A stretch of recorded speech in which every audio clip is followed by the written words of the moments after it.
নমস্কার বন্ধুরা, শুভ দুপুর সকলকে।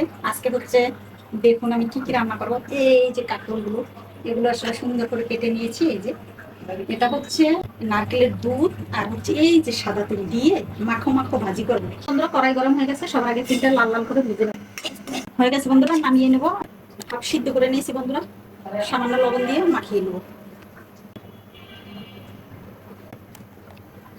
কড়াই গরম হয়ে গেছে, দিয়ে দেবো সরষের তেল, শুকনো মরিচ ফোড়ন, কালো জিরে ফোড়ন, দিয়ে দেবো কাঁচামরিচ,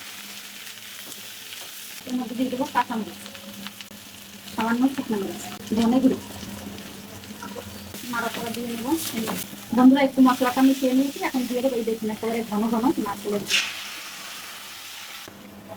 রেখে দেবো, হাতে তিলটা বেটে নেবো। সামান্য গরম মশলা দেবো, একেবারে সামান্য, এই জাস্ট তিল বাটা। এত সুন্দর ফ্লেভার, পুরো রান্নাঘর মৌ মৌ করছে ফ্লেভার। দেখুন